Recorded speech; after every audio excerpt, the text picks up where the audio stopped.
ಸ್ಪಾನಲ್ಲಿ cross massage ಇರುತ್ತೆ, body to body massage ಇರುತ್ತೆ, happy ending ಕೂಡ ಇರುತ್ತೆ ಇತ್ಯಾದಿ ಸೇವೆಗಳ ಹೆಸರಿನಲ್ಲಿ ಗ್ರಾಹಕರನ್ನ ಬರಮಾಡಿಕೊಂಡು ಬಳಿಕ ಲೈಂಗಿಕ ಕ್ರಿಯೆ. तो वही बोल रही हूँ, 3 लेती हूँ, 4 3 3.5 लेती हूँ.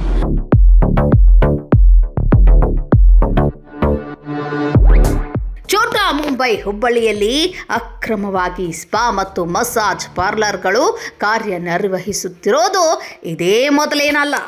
ಈ ಹಿಂದೆಯೂ ಹಲವೆಡೆ ಅಕ್ರಮವಾಗಿ ತೆರೆದಿರುವ ಸ್ಪಾಗಳ ಬಗ್ಗೆ ನಿಮ್ಮ ನ್ಯೂಸ್ 88 ಕರ್ನಾಟಕ ವಾಹಿನಿ ಸುದ್ದಿಯನ್ನ ಬಿತ್ತರ ಮಾಡಿತ್ತು. ನಂತರದಲ್ಲಿ ಸುದ್ದಿಯನ್ನ ಅರಿತ ಪೊಲೀಸರು ದಾಳಿ ಮಾಡಿದ್ರು. ದಾಳಿ ವೇಳೆ ಆರೋಪಿಗಳನ್ನು ಬಂಧಿಸಿ ಕಾನೂನು ಕ್ರಮ ಕೈಗೊಂಡು ಎಚ್ಚರಿಕೆಗಳನ್ನು ನೀಡಿದ್ರು. ಆದಾಗ್ಯೂ ಇನ್ನೂ ಹಲವೆಡೆ ಅಕ್ರಮ ಸ್ಪಾ ಮಸಾಜ್ ಪಾರ್ಲರ್ಗಳು ಕಾರ್ಯನಿರ್ವಹಿಸುತ್ತಿರುವ ಆರೋಪ ಕೇಳಿಬಂದಿದೆ. ಪೊಲೀಸ್ ಠಾಣೆ ಅಕ್ಕಪಕ್ಕದಲ್ಲೇ ದಂಧೆ. ಹುಬ್ಬಳ್ಳಿ ಧಾರವಾಡ ಮಹಾನಗರದಲ್ಲಿ ನೂರಾರು ಮಸಾಜ್ ಸೆಂಟರ್ಗಳು ಹುಟ್ಟಿಕೊಂಡಿದ್ದು ಹೆಜ್ಜೆ ಹೆಜ್ಜೆಗೂ ವೇಶ್ಯಾವಾಟಿಕೆ ದಂಧೆ ತಲೆ ಎತ್ತಿ ನಿಂತಿದೆ ಅಂತಾನೆ ಹೇಳಬಹುದು. ಗ್ರಾಹಕರಿಗೆ ಮಸಾಜ್ ನೆಪದಲ್ಲಿ ಸ್ಪಾ ಹೆಸರಿನಲ್ಲಿ ಹೈಟೆಕ್ ವೇಶ್ಯಾವಾಟಿಕೆ ದಂಧೆ ನಡೆಸುತ್ತಿದ್ದಾರೆ ಎಂಬ ಆರೋಪ ಬಂದ ಕೂಡಲೇ ನಿಮ್ಮ ನ್ಯೂಸ್ 88 ಕರ್ನಾಟಕ ರಹಸ್ಯ ಕ್ಯಾಮೆರಾದೊಂದಿಗೆ ರಿಯಾಲಿಟಿ ಚೆಕ್ ಮಾಡಲು ಇಳಿದೇ ಬಿಟ್ಟಿತು. इतना भी ज़्यादा नहीं बोला मैंने, 4,000 5,000 तो बोला ही नहीं मैंने. मैं आपसे टॉप निकालने वाले हूँ, बराबर है?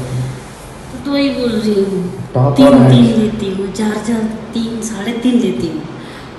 टॉपलेस बोल रहे हो आप? टॉपलेस और हैंडशेक दोनों ही, ओनली हैंडशेक का बोल. ನೋಡಿದ್ರಲ್ಲ, ಅವಳಿ ನಗರದಲ್ಲಿ ಹೈಟೆಕ್ ವೇಶ್ಯಾವಾಟಿಕೆ ಯಾವ ರೀತಿ ನಡೀತಿದೆ ಅಂತ.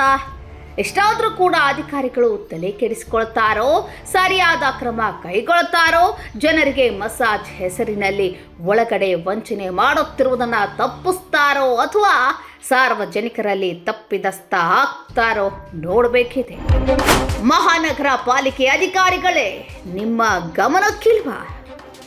ಪೊಲೀಸ್ ಠಾಣೆ ಕೂಗಳತೆ ದೂರದಲ್ಲಿ ಶಿಕ್ಷಣ ಇಲಾಖೆ ಪ್ರತಿಷ್ಠಿತ ಮನೆತನದ ಅಕ್ಕಪಕ್ಕದಲ್ಲಿ ಈ ರೀತಿ ದಂಧೆ ನಡೆಸುತ್ತಿದ್ದಾರೆ ಎಂದು ಸಾರ್ವಜನಿಕರು ಆಕ್ರೋಶ ವ್ಯಕ್ತಪಡಿಸುತ್ತಿದ್ದರು. ಆದರೂ ಕೂಡ ಪೊಲೀಸ್ ಇಲಾಖೆ ಮೌನ ಯಾಕೆ ವಹಿಸಿದೆ ಎಂಬ ಅನುಮಾನ ಸಾರ್ವಜನಿಕರಲ್ಲಿ ಕಾಡತೊಡಗಿದೆ. ಇದೇನೋ ಹೊಸದಲ್ಲ.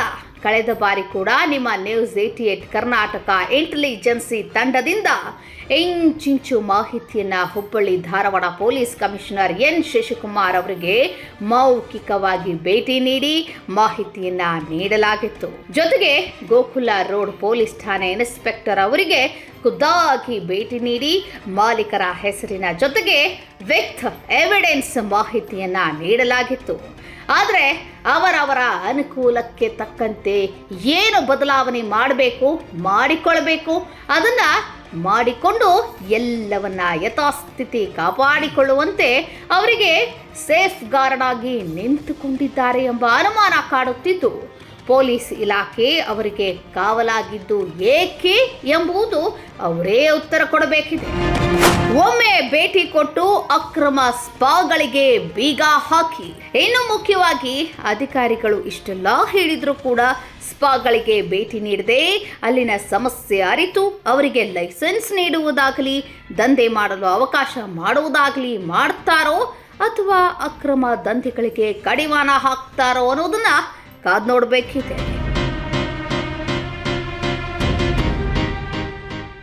Special crime bureau, news 88 Karnataka, Hubballi.